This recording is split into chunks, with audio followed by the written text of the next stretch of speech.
how we're sounding and how we look good.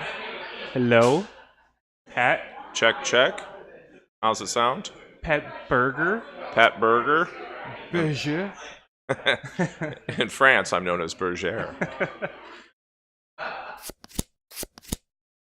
All right, this is it. I'm very excited to be here. I'm here with Pat Berger at Paddy Long's.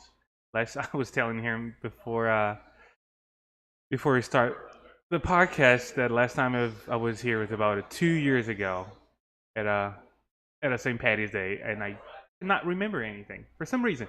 Well, that just means we did our job. St. Patrick's Day is I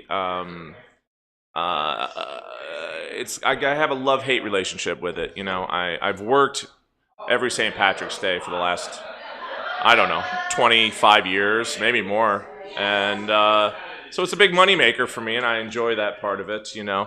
And I'm Irish American. I like to get after it, and all of the Irish American ways. But people do. It's our Mardi Gras here in Chicago, so you have to be tolerant of it. You have to be tolerant of people acting like complete drunken douchebags. And in the end, as long as they're having fun, that's what we're here for. I make my money on getting people drunk, so I can't really complain about drunk people. Is it about how much crap you were able to put up to?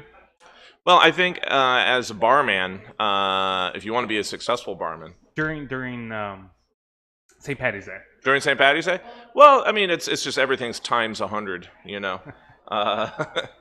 But even everyday life as a barman, you need to be tolerant, and you need to be understanding that people are they're coming to see you to let loose and maybe act silly, and you have to keep that fine line between silly and dangerous. Absolutely, I completely agree with that. So Pat Berger here, what I want to hear from him about his background, but he was kind enough to invite me to his podcast, Beerpinions. Please listen to that. The Beerpinions, yes, and I forgot what episode number that is, but look that up. That was a great episode. We had fun. Yeah, absolutely. He was at the brewery. Now I'm here at Paddy Long's, and I want to go to Kaiser Tiger too. I love that place. I do too. I love it as well. I had to be here today, so we had to do the podcast here today, and I go where I'm needed. I have two bars, and I float between the two. I love them both, but Paddy Long's is my baby. Yes. How long? Okay, we got to talk about time frame. So we have had Paddy Long's over 11 years.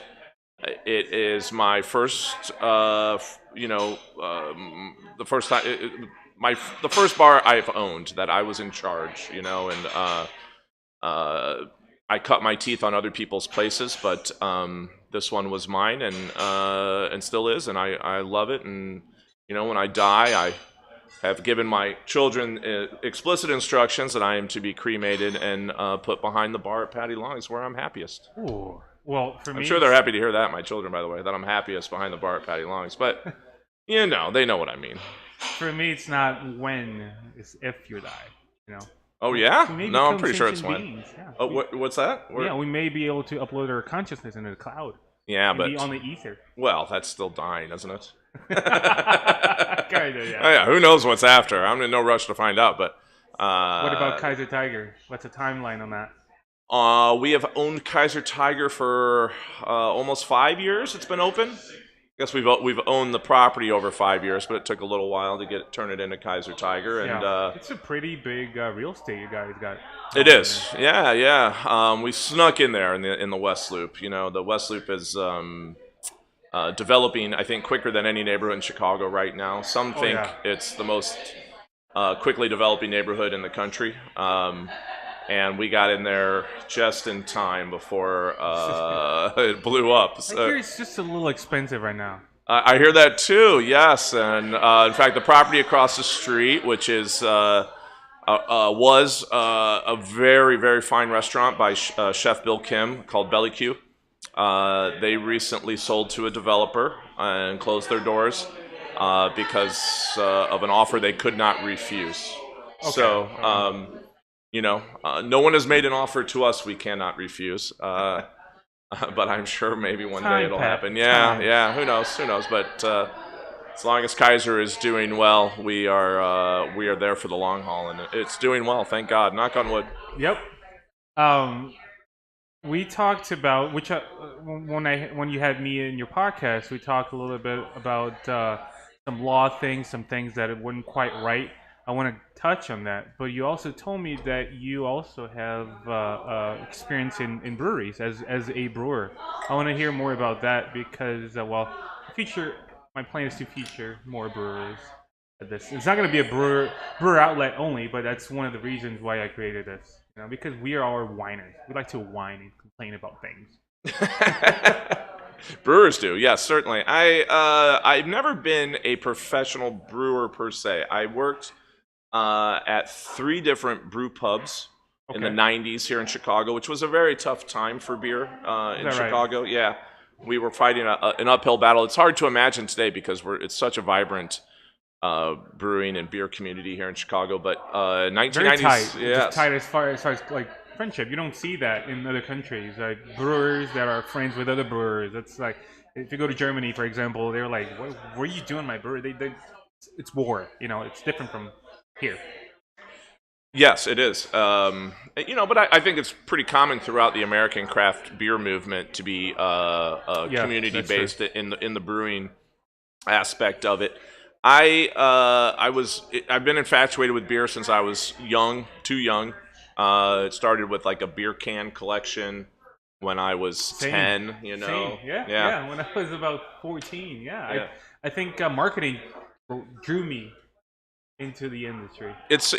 Yes. I mean, they do market to children. Trust me. I even had a little Budman doll when I grew up in St. Louis, so it's a different, time and a different place, and beer is ingrained into the culture of St. Louis, especially a certain beer called Budweiser.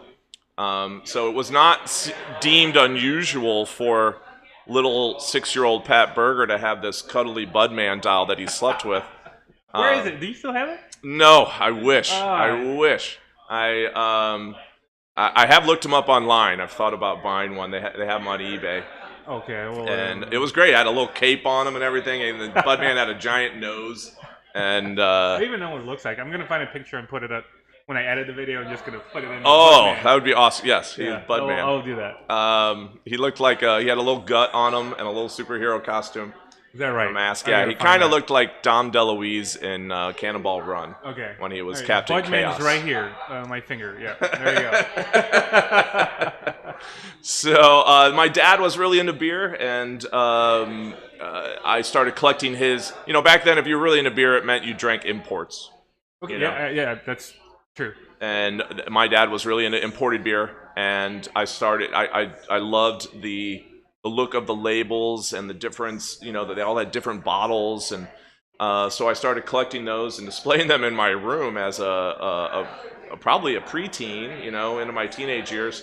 Also, no one thought that was unusual back then. Probably not something that a lot of parents would allow nowadays, but considered normal then. Same. And my dad tried home brewing.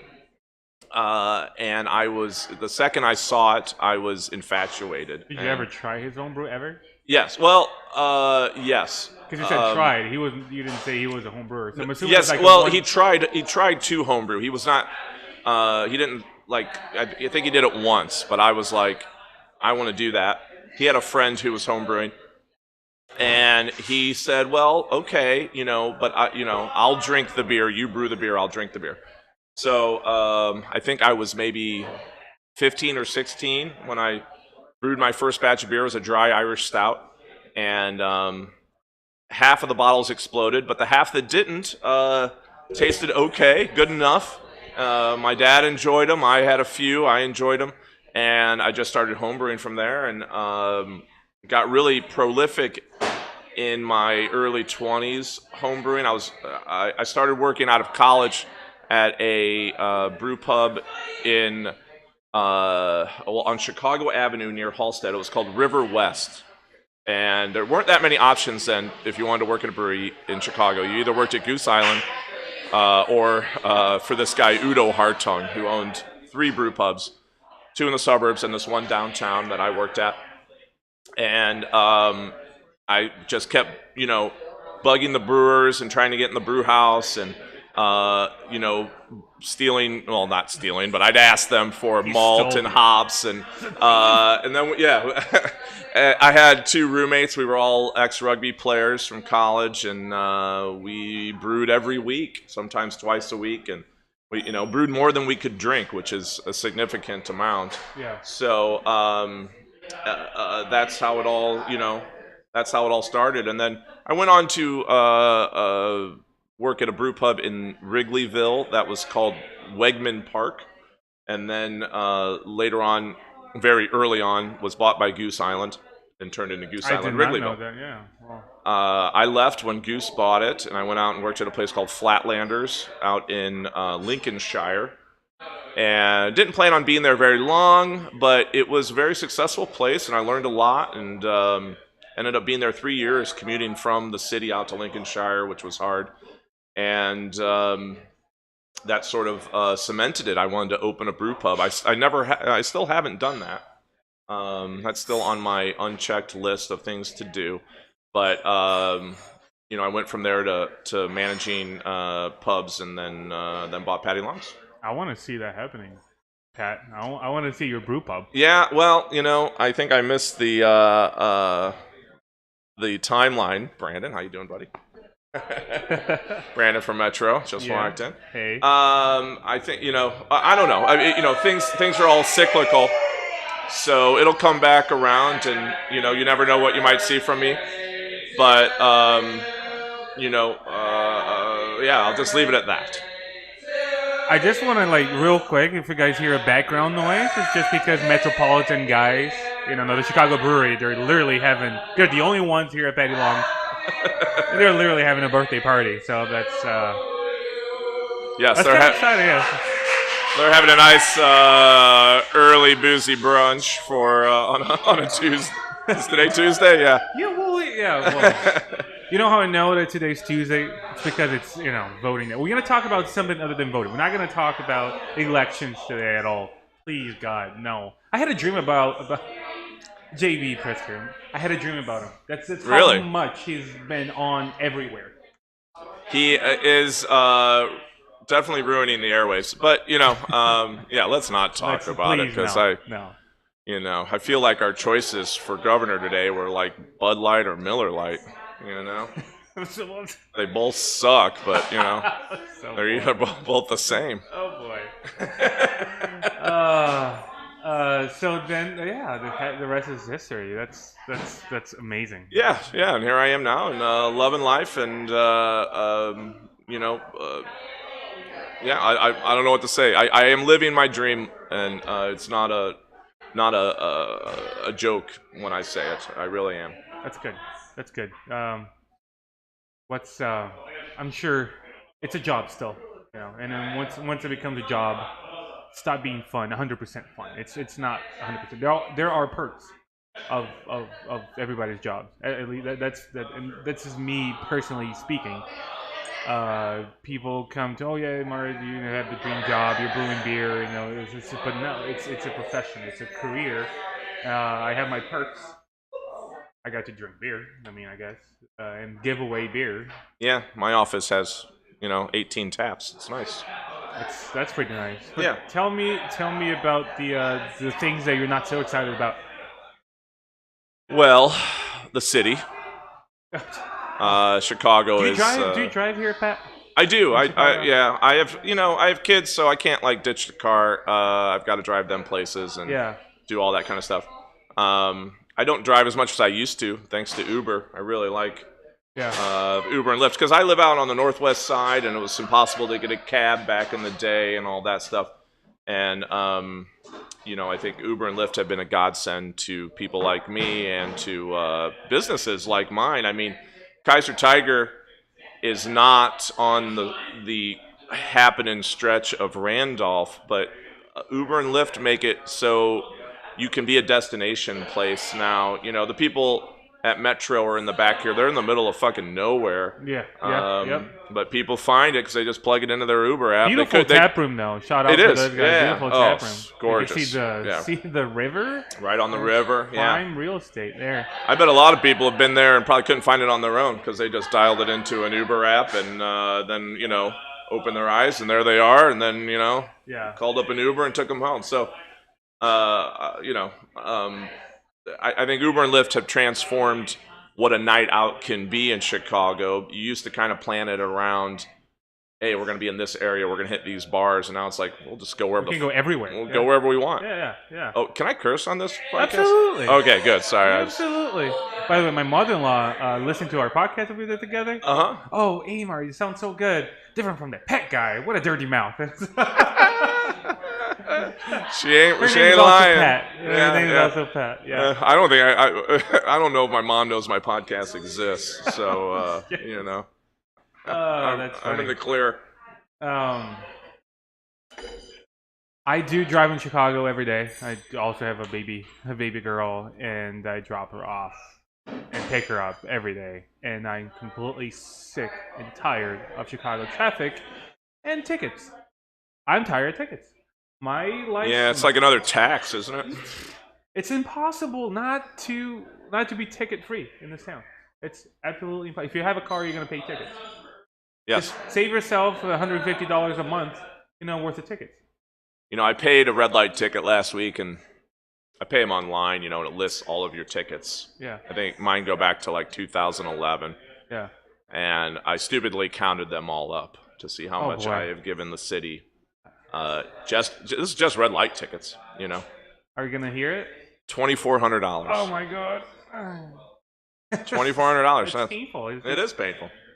I mean, I always say to myself, Pat, the city needs it more than you, and they do because they're fucking broke. Bunch of cheapskate, broken. It's the worst run corporation on the planet. That's a good attitude right there. So, they need it, I guess. I don't know. I think partially why I'm so sick of traffic is because bixi is one of my first jobs in the city of Chicago. Oh, okay. So before that, I was out in the burbs. Every single, west, south, north. I was going everywhere. Yeah. It was just a 2-hour commute every day. It's just 2 hours of my time. I run out of podcasts to listen to. I mean, yeah, just in a week, you're wasting, how many hours? I'm not good at math. 10 hours, right? I could have been 10 hours a week. I could have been doing my own podcast in the car while I sit at traffic. Yeah. It will be a good. That's what killed me with that Flatlanders job. Finally, Right? I just couldn't do the commute anymore. Yeah, it's just insane. Big city, big problems. And I certainly wasn't moving to the suburbs. No offense to the suburbanites listening, but hey, I'm just not that kind of guy. I don't think we're doing it either. My wife wants to stay in the city, and I think we will. Yeah, I'm a city dude. City dude. I need an alley. I need to be able to walk to a bar. Yeah. That's all I need, really. Simple men, simple needs. Yeah, just had to check off 2 boxes there. Yeah, so part of the show, I like to talk about brewery nightmares. Brewery nightmares. It's good special effects.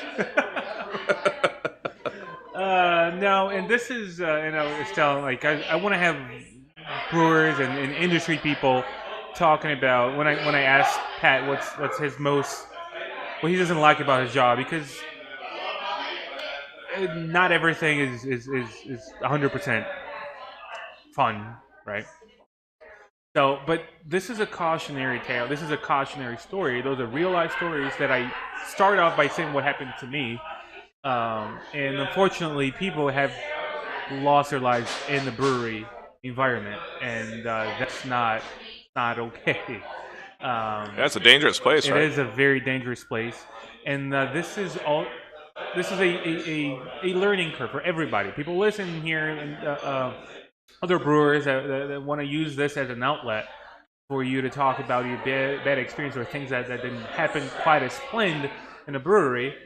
And it's a learning curve for me. I take the things that went wrong and I don't do them anymore because some of them were very, very bad. Yeah. You know, although we're gonna talk about it, and I usually talk about it, like sometimes I laugh and I smile about it. That's today. I was not smiling 4 years ago when that shit happened. Right. Right. Uh, so I'll start off by saying it's one time I was assistant brewer at this brewery, and it was dry hop time.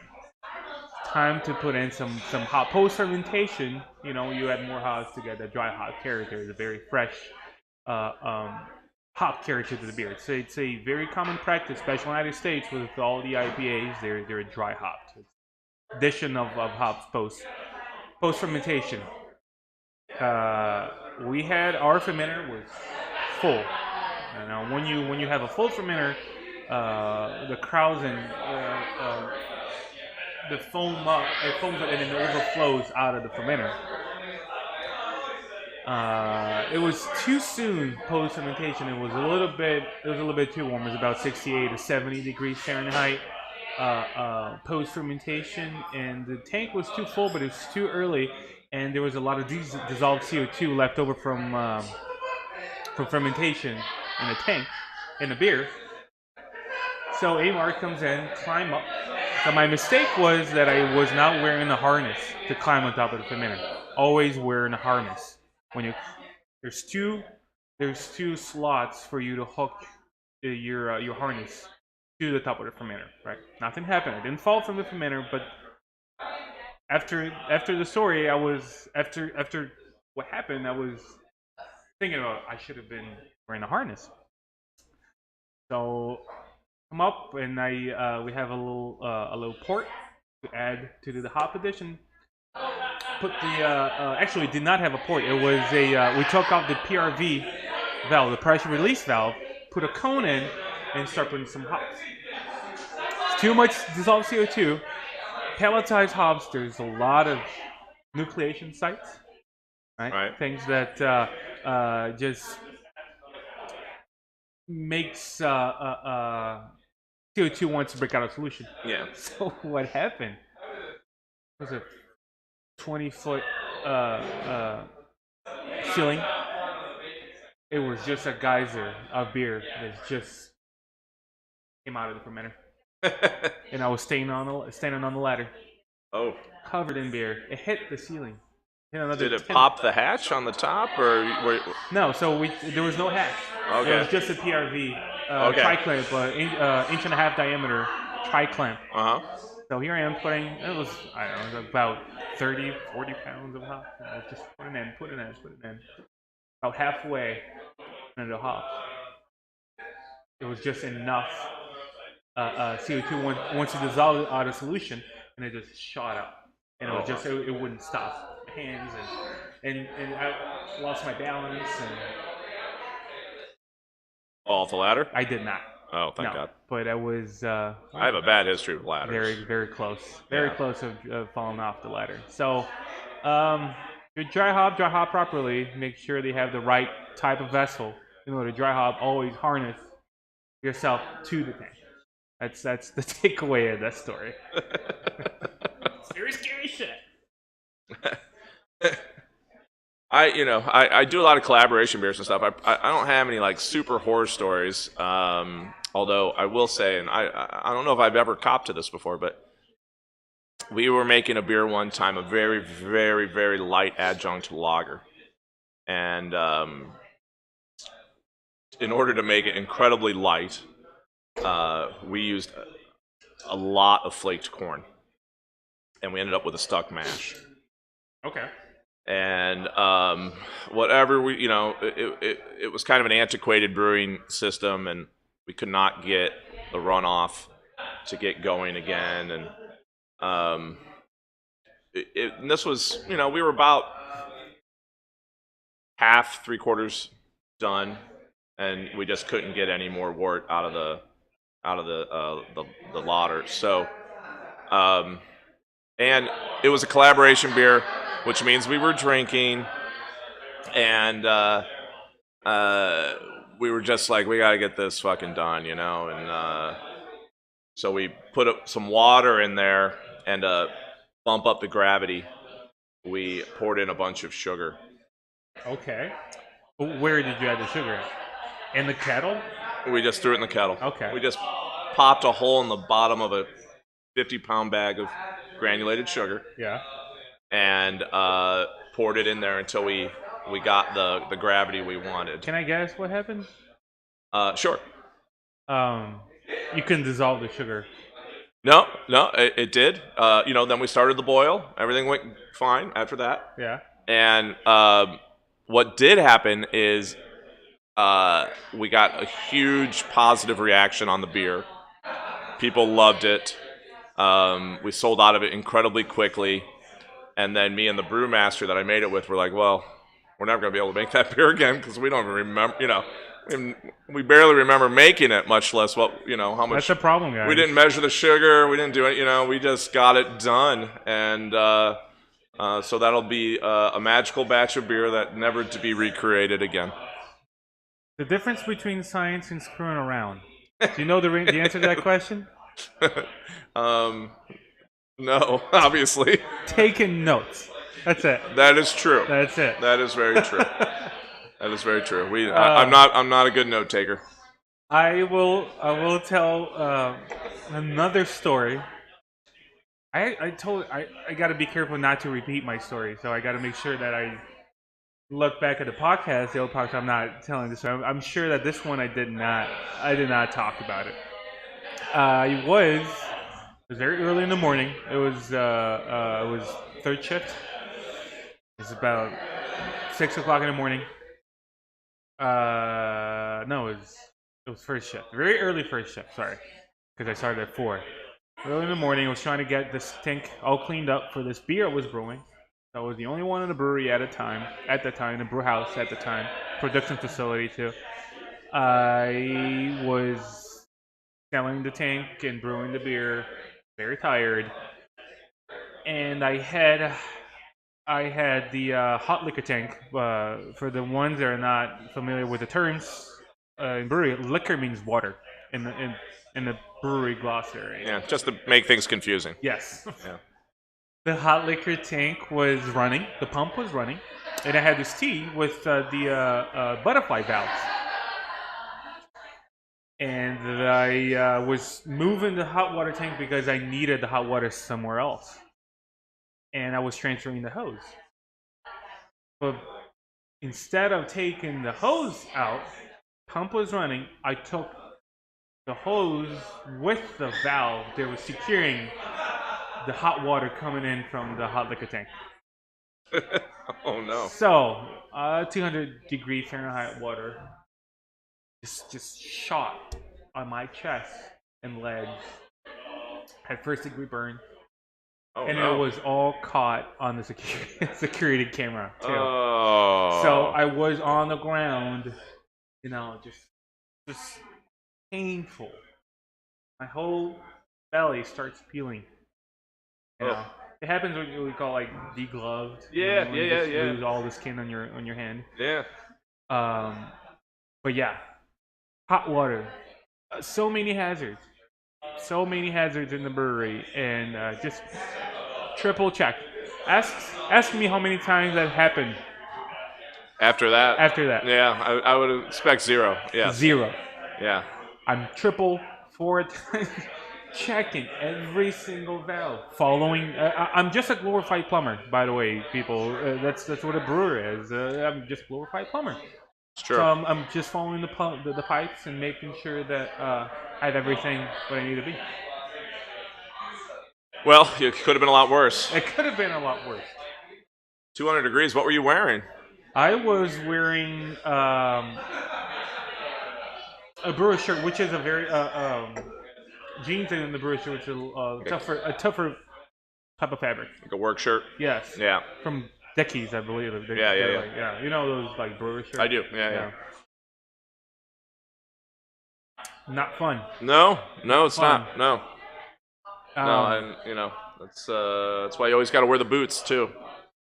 You know, The I see. boots, also the boots, shorts. I see a lot of people wearing like the long boots and shorts, and they put the jeans. The jeans should go outside of the boots, Yes, not tuck in the you boots. do not want to fill your boot with Hot, scalding water. no, or hot That's what'll coffee or happen. Yeah, anything. yeah. You know, hot coffee adheres to your skin. It's not soluble until you break the base. It's very alkaline. It's going to adhere to your skin. The best way to counteract base is with an acid. So that's the best way if you ever happen that you have hot cost in your skin. Some time of diluted acid will help break the base. It's a couple of tricks that you learn when that never happened. Hot caustic never happened to me. So Thank God. I wouldn't Uh, die. I don't think I would be here if it did. So. yeah, I'm sure we've all heard the stories of the line cleaner who didn't clean the caustic out of the lines, and Atlantic City. It was a brew pub in Yeah. Atlantic. It was either a beer I think bar it was just or a bar. Atlantic City. It was yeah, just a bar. yeah. $350,000 lawsuit. Should have been more. I mean, this guy, his whole esophagus was eaten away, I Yes. believe. Yep. And the line cleaner, by the way, was found not liable, which, as a bar owner, I did not like that ruling. To me, that's Interesting. I'm sure you 100% looked the at it. line cleaner's fault. But they blamed the bartender. I mean, the bartender was at fault too. I mean, he poured a purple pint of beer, and- That didn't look right. Yeah, yeah. I mean, frankly, beer does come in every shape and color now. So, not 100% his fault either. But even cleaning lines, you can kill someone. Absolutely. I tell this story to. I'm training. I do the line cleaning at the brewery myself. It's part of my job, Sure. and I'm training the bar managers at bixi, so they know what's going on. Yeah. And I tell that story all the time. And, as a bar owner, I'm always amazed how little other bar owners and bartenders and bar staff know about draft lines in general. I mean, this is you can spend 30, 40, $50,000 on your draft system, and then to not know anything about it just seems idiotic to me. Absolutely. It's a draft system is a living, breathing thing that needs constant maintenance and tweaks and tightening and loosening, and every day we work on our draft line in some capacity. And I think other bars just go, oh, that's just the spout that the beer comes out of. And sometimes it comes out foamy. I don't know why. I just pour it down the drain. And, Hey, your pockets hurt when that happened, absolutely. Yeah, that does not happen at my bars. And the second something turns foamy, we figure out why, because there's always a reason. There's always a reason. Always a reason. And it's not just the way it is. There's a reason for it. And, before you pour all that keg down the drain, maybe figure out what it is. Here's a very, very simple solution to what may be a problem to foamy beers, for example. And I'm going to try to be very quick about the explanation, but beer, CO2, we want the CO2 to stay within solution, and it stays within solution with pressure. That's why we apply pressure on top of the keg. If there's less pressure, the CO2 want to break out of solution. The beer here on your faucet will be foamy. And then people that don't understand a little bit of fluid dynamics and physics, just a little bit of that, they go there, oh, the beer's pouring, I want to pour slower, so they reduce the pressure. Right. And that only makes the problem worse. Yes. So you got more CO2 want to break out of solution. You want to keep the CO2 in until you increase the pressure. But if you counter, what's wrong with that is if you put too much pressure, then you have CO2 coming into solution, which will overcarbonate your beer over time. Yes. That's why you have things like mixed gases. That is true. Our golden rule here is 99.9% of the time, it is not a problem with the regulator, so please don't touch it. Please. Don't touch it. I know. I like that there. I know there's a little button on there that you can press, and there's things that you can turn. but that is not the That's fair. problem. That's Almost never. Regulators are very hardy pieces of equipment. Yeah. And the only thing that can happen to them is, occasionally 1 in a million will blow, and you'll know. Yeah. But I've never had one blow on me. These things are designed to take a lot more psi than we give them, and they are pretty much never the problem. And people just want to turn dials and try to fix things, and please don't do it. There's other reasons that beer is having issues. Back to I teach sensory analysis at Siebel, and I talked about we do several panels. We spike beers in order to show people that don't never had the experience of that certain flavor in the beer. Right. And one of them is contamination, which is lactic acid and diacetyl. Things like pediococcus, that will be the most common bacteria that can live in your lines, will make your beer taste not only buttery but also acidic, lactic. And whenever you don't have a good regimen of line cleaning, you get it's not good for the brewer, Right. you know. And we talked about distribution back in your podcast. It's not even, we're not linking the problem to the distributor, and then it's like it's right here, it's happening right here, and it's not fair to the brewer, and that's fair to the customer that's having the beer from the line that wasn't clean. I'm pointing to your line, but it's not your lines. Right. I'm trying to say that your lines are not clean. But that's a problem. Yeah, it does a disservice to the beer, and I used to ruin people because they'd come in here and and line cleaning has gotten a lot better, by the way. But 10 years ago, it was in my opinion, the biggest scam in the bar business was line cleaning. You would hire these companies. They can just charge whatever they want to charge you, right? Well, they all charge the same. And there was a standard $5 a line thing, and when I would tell someone their lines were dirty, they'd be like, "Well, no, I pay this guy. He comes in every 2 weeks. It's law in Chicago." And I'd be like, "Well, okay, how long is he here?" "Well, he's here a good half hour." I'm like, "Well, then he is not cleaning your lines." It takes my guy probably 3 hours every time he cleans our lines. Longer at Kaiser, 4 hours he's probably there. If they're here for a half hour, they're either just running some water through your lines, or maybe they're not, maybe they're doing half your lines at a time. There was all kinds of scams out there. People, are generally lazy, and if they can, get by doing the bare minimum, then that's what they do. And a lot of line cleaners were doing that. And again, this goes back to bar owners not knowing anything about their lines. That's on you, Yeah. And, I'm lucky I have a draft tech that I've known almost 30 years. He's been a very good friend of mine. And he's the best in the business. Brandon Supernaut is his name. Shout out to Brandon. Shout out to Brandon. Shout out to Brandon and Draft Science. I would ruin people when they'd come in here and have like a spot and lager or something. And they go, they come back a couple weeks later and go, had that beer over at so-and-so, it didn't taste anything like this. Yeah. I'm like, yeah, well, that's because their lines are dirty, and ours aren't. My whole staff, the same thing. Oh, I tried to have that beer over at this place, it tasted terrible. And, before, if they didn't know what it was supposed to taste like, they're blaming that on the beer, not on the bar, ever. They're blaming that on the brewery and going, that beer I don't like it, I'm just counting your taps here, and I'm we have 18. 18. I should probably take 3 hours. That's what it takes them. Yeah. So it's just like if you're here for 30 minutes and claim that you're not doing it. No. And none of them ever were taking apart the faucets. Oh Jesus! None of them. What? You won't see any of these commercial line cleaners. Yeah. Taking the faucets apart and cleaning them every week. Interesting. And then you do it. So that's the other thing I would tell people. Well, take a faucet off, take it apart, tell me what you see. You know, oh my God, it's disgusting. Yeah. There's all this, slime in there.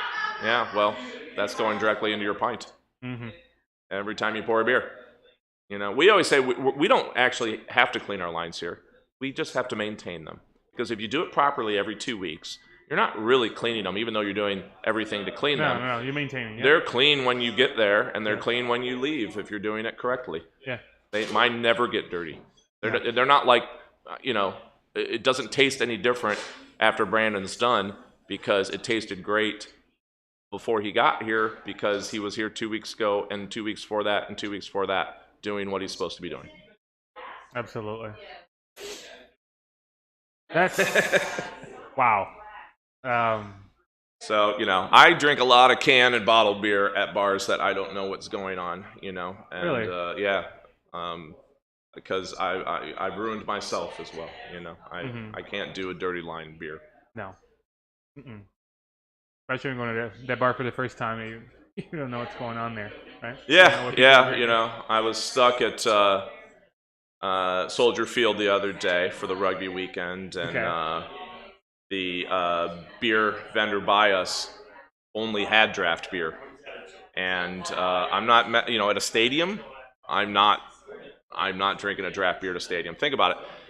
How often is beer even being poured at that stadium? Do you think that they are cleaning in between every game? I don't know. Some stadiums might be. I'm not saying Soldier Field doesn't because I don't know what goes on there. But I've had enough sour pints at stadiums and music venues who obviously aren't even, unhooking kegs in between shows. That venue might be dormant for 4 or 5 days. They might even be turning off the coolers to save money, and then just plugging them in for game day. And so, long story short, I found a kiosk with cans of Pilsner Urquell, by the way, and I walked the extra flight to make sure I didn't have to have a draft beer.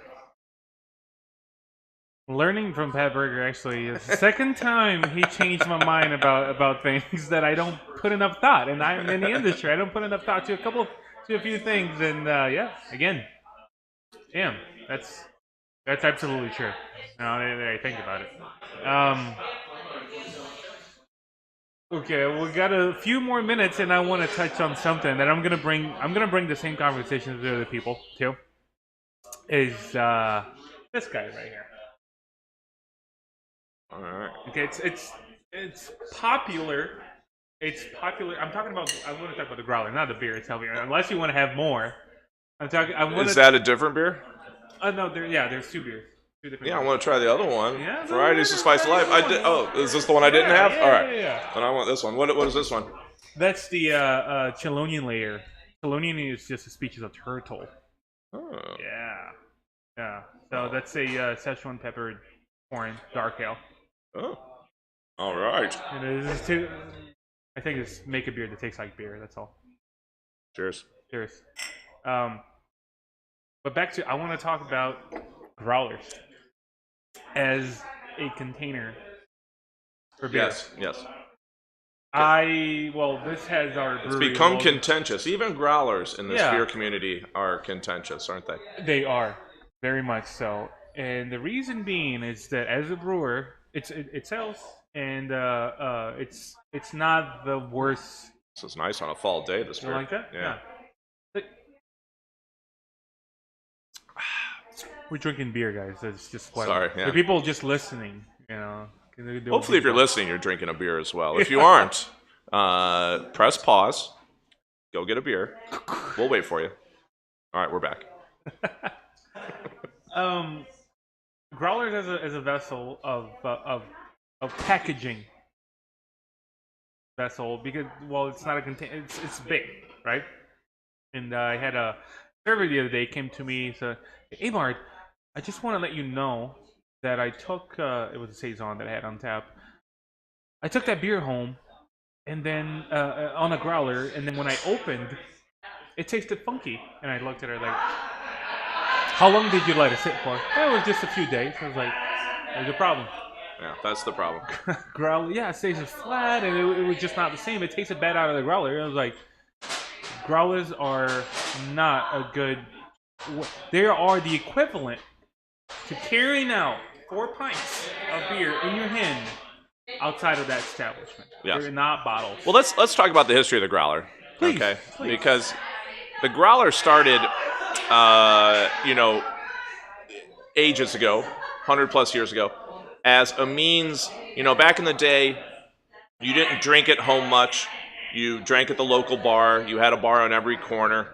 But on those occasions when you wanted a beer at home, you would literally take a pail, like a metal pail, bucket, and you would take it down to the bar, and it was a growler. You get it filled with beer, and you drank it immediately.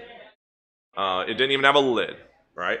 It was just a way to get some beer back to your house. Now, as with everything that we do, we evolve and we try to make it better and better. But the original premise of the growler, that you have to drink it immediately, has been lost.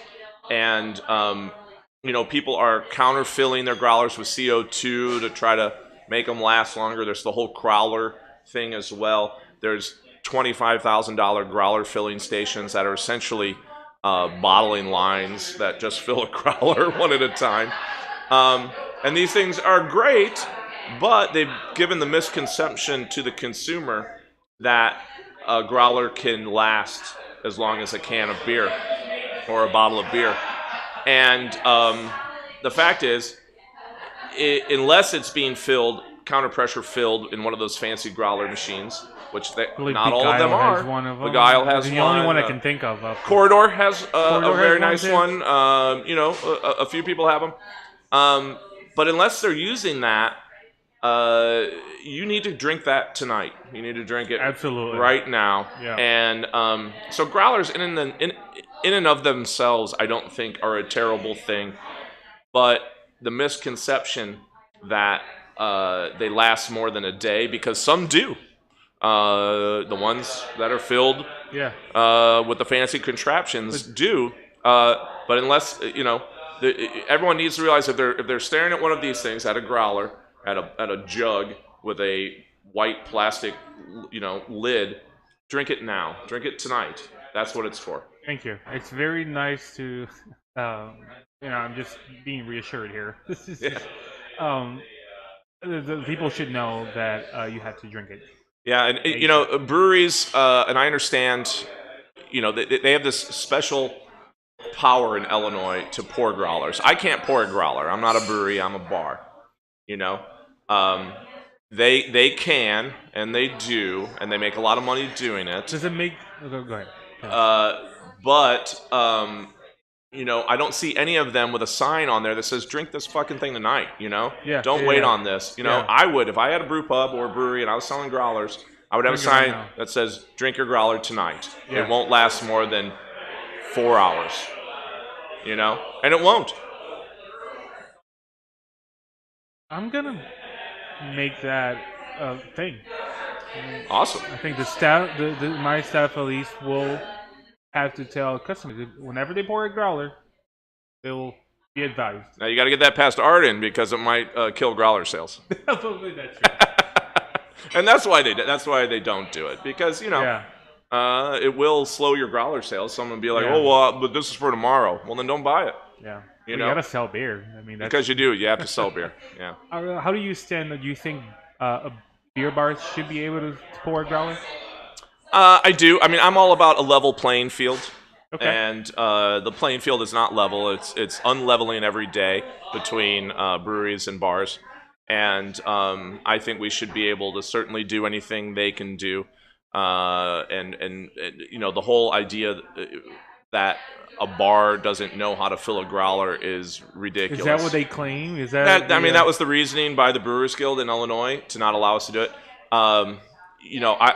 Their real reason, and they just, it's PR, and they don't want to openly piss us off, although they do all the time. But the real reason being they have a monopoly on this, and why would they give that up? Yeah. I mean, I'm as a consumer, and we're not pushing for it. I mean, I'm not dying to sell growlers either. I don't really care. Legally, I can sell package beer to go as long as it doesn't exceed 10% of my sales, because I have a tavern license in Chicago, but I don't. So it's not like I would probably even sell growlers. I just don't like it when one tier is allowed to do something another tier isn't, strictly on the grounds that they want to monopolize that market. That makes sense. That makes sense. As a consumer consumer, I'm taking my profession away, and that this is my opinion, unbiased opinion. I'm not a consumer of growlers anyway, so I don't look at it and I don't have an opinion on it as much as you do. Just because I literally don't buy them. I don't look for them when I go out and try. No, yeah, I couldn't tell you last time I purchased one. Yeah. I was a big consumer of them when I worked at a brewery. Yeah. But trust me, they didn't last 4 hours. Oh, that's great. We're coming up to an hour. Wow, it's quick. That means it's a good one. It's a good one. Yeah. I just want to thank you from the bottom of my heart, Pat. That was no, thank you. It was my pleasure, and of course, you were on my podcast, so I thank you for that as well. And it's always a pleasure to talk beer with you. That's how I felt like. I mean, I had a good time, and I'm trying to get this, get some traction into this podcast, and I'm not sure if this is gonna help. No. Whatever. Cheers. Cheers, Pat. I appreciate it. Thanks. Oh no, high five too. High five. All right. There you go. Always want the high five.